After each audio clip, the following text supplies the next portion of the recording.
Assalamualaikum warahmatullahi wabarakatuh.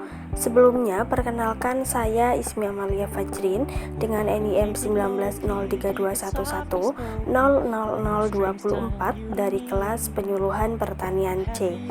Nah, video kali ini dibuat dalam rangka untuk memenuhi tugas ujian akhir semester mata kuliah Penyuluhan Pertanian yang diampu oleh Bapak Rum, yang mana saya akan menjelaskan tentang program penyuluhan pertanian pada komoditas padi di Kecamatan Blega, Kabupaten Bangkalan. Pada poin yang pertama, yaitu tentang apa sih program penyuluhan pertanian. Program penyuluhan pertanian merupakan salah satu wujud perencanaan partisipasi dari masyarakat berupa rencana tertulis yang disusun secara sistematis dengan tujuan memberikan arahan dan pedoman sebagai alat pengendali pencapaian tujuan penyuluhan. Inti dari program sendiri merupakan rencana kegiatan penyuluhan pertanian yang disusun melalui sebuah lokakarya partisipatif berdasarkan potensi wilayah dan masalah atau kebutuhan petani serta dukungan dari pihak-pihak terkait. Isi dari kegiatan program sendiri meliputi kegiatan utama dalam penyuluhan pertanian yang akan dilaksanakan di wilayah kerja penyuluhan pertanian selama 1 tahun. Sebelum dibahas lebih lanjut, kita juga perlu mengetahui apa itu penyuluhan pertanian. Nah, penyuluhan pertanian merupakan salah satu kegiatan yang dapat menunjang keberhasilan program perkembangan pertanian karena kegiatan penyuluhan pertanian ini bertujuan untuk meningkatkan pendapatan petani dan keluarganya melalui peningkatan produksi pertanian. Kegiatan difokuskan pada kegiatan program penyuluhan pertanian yang akan dilakukan di Kecamatan Blega, Kabupaten Bangkalan.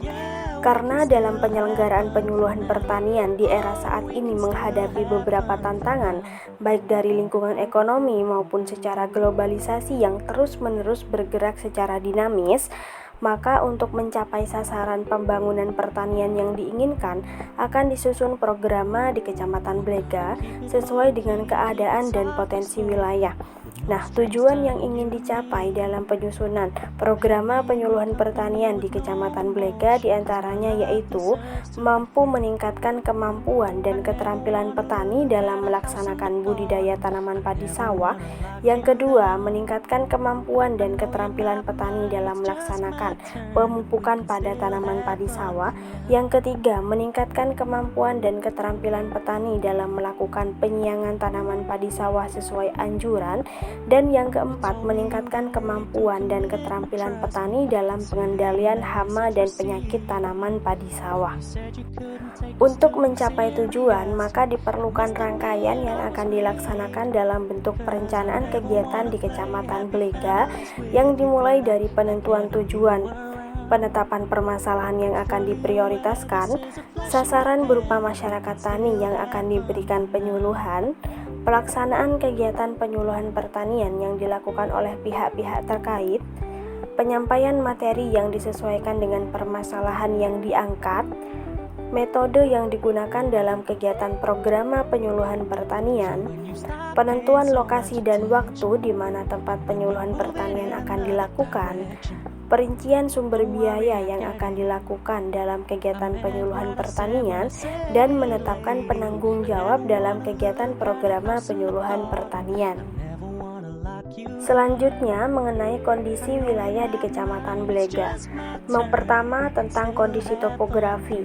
Kecamatan Blega merupakan salah satu dari 18 kecamatan yang terdapat di Kabupaten Bangkalan. Kecamatan Blega terletak di wilayah paling timur Kabupaten Bangkalan dan berbatasan langsung dengan Kabupaten Sampang. Kecamatan Blega memiliki luas lahan kurang lebih 11.792 hektar dengan jumlah penduduk sekitar 80.945 jiwa. Dan secara administratif, Kecamatan Blega memiliki batas-batas wilayah, yaitu sebelah utara berbatasan dengan Kecamatan Konang, sebelah selatan berbatasan dengan Kecamatan Modung, sebelah timur berbatasan dengan Kabupaten Sampang, dan sebelah barat berbatasan dengan Kecamatan Galis. Kemudian, Kecamatan Blega memiliki kondisi topografi dengan ketinggian kurang lebih 5 meter di atas permukaan air laut dan merupakan wilayah dengan relief halus serta terdapat 2 sungai yang mengalir di tengahnya.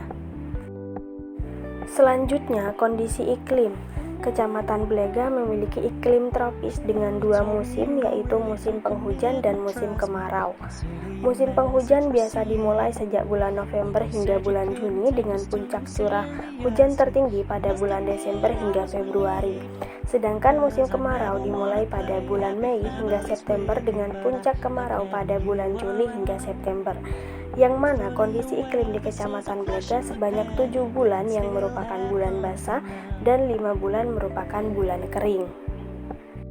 Selanjutnya tentang kelembagaan pertanian. Jenis kelembagaan pertanian yang ada di Kecamatan Blega masih sangat sedikit dan didominasi oleh jenis kelembagaan berupa kelompok tani. Berikut beberapa jenis kelembagaan pertanian yang akan dilakukan program penyuluhan pertanian. Yang pertama ada kelompok tani Sejahtera Gading Timur, yang kedua ada kelompok tani Sumber Baru 1, yang ketiga ada kelompok tani Ihsani, yang keempat ada kelompok tani Trijaya, dan yang kelima ada kelompok tani Pemuda Tani Tunas Desa. Terkait penggunaan lahan, jenis penggunaan lahan dalam wilayah kerja penyuluhan pertanian di Kecamatan Blega didominasi oleh jenis lahan sawah dengan irigasi teknis dan kebun ladang atau lahan pekarangan yang juga dijadikan sebagai kegiatan usaha tani padi. Selanjutnya, potensi komoditas padi di Kecamatan Blega. Diketahui potensi pertanian di Kabupaten Bangkalan termasuk di Kecamatan Blega tidak hanya dibuktikan dengan luas areal sawah yang mencapai 29.000 hektar dan luas Tegal mencapai 68.570 hektar, namun juga dibuktikan dengan produktivitas padi yang dihasilkan. Nah, pada tahun 2021, luas areal lahan yang telah ditanami padi mencapai 35.877 hektar dan akan diperkirakan mampu mencapai panen sebesar 118.000 ton yang akan mampu memenuhi kebutuhan pangan masyarakat. Selain itu, masyarakat tani saat ini sudah mampu memanfaatkan teknologi tepat guna seperti pada penggunaan alat pertanian hingga pengembangan inovasi taring Bang Jani yang lebih efektif, hemat waktu, hemat biaya, dan menghasilkan produktivitas yang tinggi. Potensi padi khususnya di Kecamatan Blega dibuktikan dengan hasil beras yang berkualitas dan penciptaan pupuk organik hingga pupuk olahan yang dimanfaatkan secara langsung oleh petani setempat. Tepatnya pada bulan Februari 2021, Bupati Bangkalan Abdul Latif Amin Imron menghadiri panen raya padi di Kecamatan Blega, tepatnya di Desa Karanggayam, bersama kelompok tani Sejahtera Gading Timur. Bupati mengatakan bahwa kegiatan panen raya dapat mendukung ketersediaan pangan dalam beberapa bulan ke depan, dan desa ini memiliki potensi sektor pertanian yang sangat prospek dan dapat menjadi lumbung pangan di Pulau Madura. Selanjutnya, permasalahan usaha tani padi. Permasalahan dalam kegiatan usaha tani padi merupakan faktor penghambat yang dapat menyebabkan tidak tercapainya suatu tujuan, sehingga perlu dilakukan sebuah solusi atau cara pemecahannya. Beberapa permasalahan yang dihadapi oleh masyarakat tani di Kecamatan Blega diantaranya yaitu hanya sebagian kecil petani yang menggunakan bibit unggul atau bibit berlabel. Hal ini dikarenakan beberapa masyarakat menganggap bahwa harga bibit yang unggul terlalu mahal, sehingga petani masih menggunakan bibit biasa dari hasil produksinya sendiri. Beberapa petani baru melaksanakan pemupukan yang berimbang karena pada dasarnya tidak semua petani melakukan pemupukan pada usaha tani padinya. Meskipun dilakukan pemupukan, biasanya hanya sekedar diberi pupuk saja tanpa memperhatikan takaran yang dianjurkan. Kemudian, tidak semua petani melakukan pengendalian hama dan penyakit tanaman. Hanya beberapa petani saja yang biasa melakukan pengontrolan terkait hama dan penyakit tanaman. Ada tidaknya pengontrolan hama dan penyakit pada tanaman padi juga berdampak pada hasil produksi. Biasanya hasil produksi padi milik petani yang selalu memperhatikan serangan hama dan penyakit, hasil produksinya akan lebih banyak dibandingkan dengan hasil produksi pada petani yang mengabaikan adanya hama dan penyakit pada tanaman, karena cenderung hasil produksi tidak terlalu memiliki kualitas yang bagus, karena pasti terdapat beberapa gabah yang isinya kosong akibat serangan hama atau penyakit tanaman, sehingga berdampak pada rendahnya produktivitas. Permasalahan lainnya yaitu petani masih kesulitan untuk mendapatkan pupuk bersubsidi, kemudian sumber daya manusia pengurus kelompok tani yang masih rendah, serta modal kelompok tani yang masih minim. Selanjutnya, solusi permasalahan terkait penggunaan benih unggul yang tidak semua petani menggunakannya dikarenakan harga benih yang lumayan mahal. Perlu kita ketahui bahwa sumber benih dapat dikategorikan menjadi dua sistem, yaitu sistem pembenihan formal dan sistem pembenihan informal. Nah, sistem pembenihan formal dicirikan dengan produksi yang terencana, pengolahan benih dengan mekanisme tertentu, dan penanaman varietas yang jelas dan baku. Petani dapat juga menghasilkan benih berkualitas dengan cara memproduksi sendiri, namun dengan syarat memperhatikan persyaratan tanam seperti perlu memperhatikan pembatas agar menghindari terbawanya benih varietas lain oleh air hujan untuk persemaian. Kemudian perlunya memperhatikan waktu tanam dengan cara memberi jarak 10 hingga 20 hari penanaman yang berbeda varietas agar tidak bersamaan pada waktu pembungaan. Kemudian petani harus selalu mengontrol lahan dan jangan membiarkan gulma bermunculan dan segera melakukan pencegahan agar tidak terjadi kontaminasi.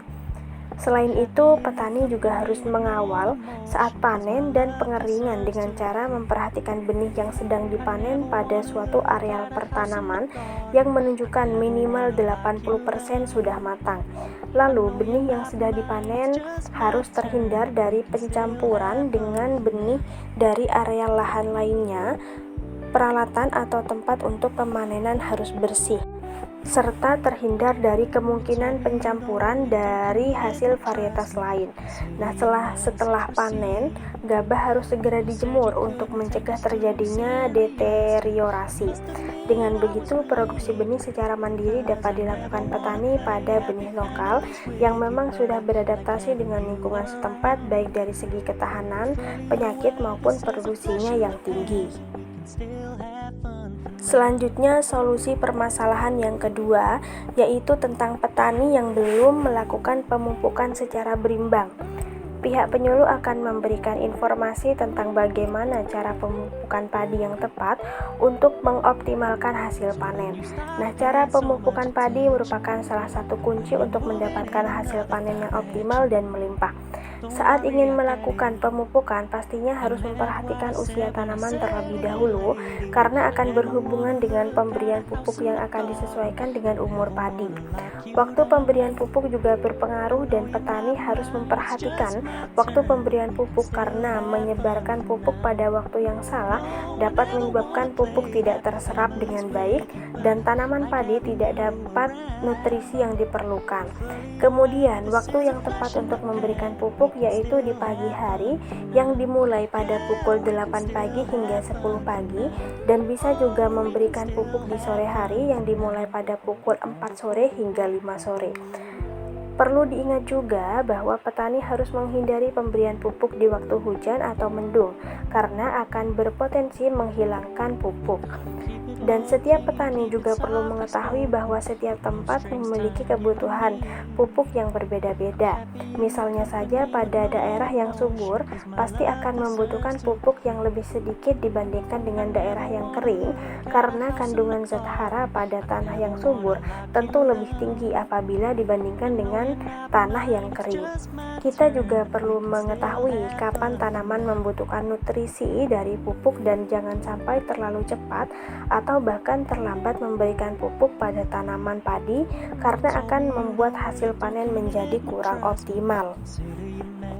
Permasalahan selanjutnya tentang petani yang masih kesulitan mendapatkan pupuk bersubsidi, sehingga penyuluh pertanian perlu memberikan informasi kepada para petani bahwasannya alokasi pupuk bersubsidi diperuntukkan bagi petani yang telah tergabung dalam kelompok tani dan telah terdaftar di Dinas Pertanian, serta dapat dipastikan bahwa kelompok tani yang terdaftar tersebut berhak mendapatkan pupuk bersubsidi jika sudah menyusun ERDKK, sehingga penyuluh perlu memberikan alternatif solusi dengan menghimbau kepada para petani untuk bergabung dengan kelompok tani yang ada di daerah setempat, karena hal tersebut akan mempermudah para petani untuk melakukan usaha tani dan memperoleh pupuk bersubsidi. Selanjutnya terkait pengendalian hama dan penyakit. Serangan hama dan penyakit pada tanaman padi jika tidak segera diperhatikan, maka akan memberikan kerugian pada petani. Maka dari itu, untuk mengurangi kerugian dari akibat gangguan hama dan penyakit, perlu ditetapkan strategi pengendalian hama yang betul-betul terencana.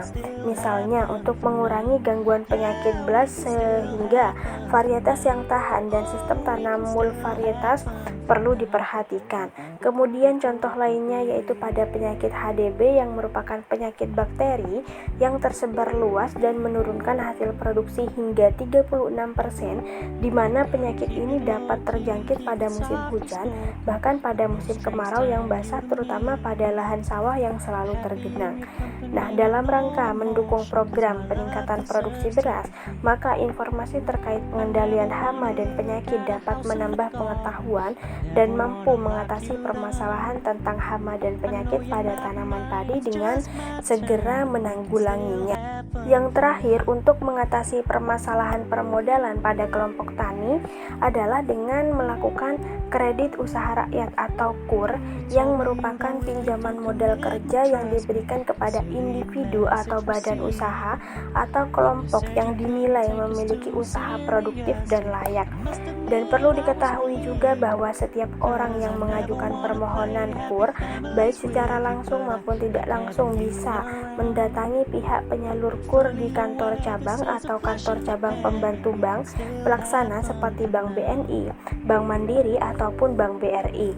Nah, ketika akan mengajukan KUR, setiap pemilik usaha wajib memenuhi seluruh persyaratan dan ketentuan yang berlaku, seperti contohnya pada kelompok tani atau gapoktan yang harus mengajukan surat permohonan KUR kepada pihak bank. Nah, pihak bank akan mengevaluasi atau menganalisa kelayakan usaha yang dijalankan. Nah, jika dianggap layak, maka akan sepenuhnya mendapatkan kewenangan dari pihak bank. Kemudian antara pihak bank dan kelompok tani tersebut harus menandatangani surat perjanjian kredit ataupun dana pembiayaan, dan setiap kelompok tani harus membayar cicilan atas kewajiban pengembalian dana pinjaman KUR kepada pihak bank hingga masa pelunasan. Mungkin hanya itu yang dapat saya sampaikan terkait program penyuluhan pertanian pada komoditas padi di Kecamatan Blega. Mohon maaf jika terdapat salah kata. Terima kasih. Wassalamualaikum warahmatullahi wabarakatuh.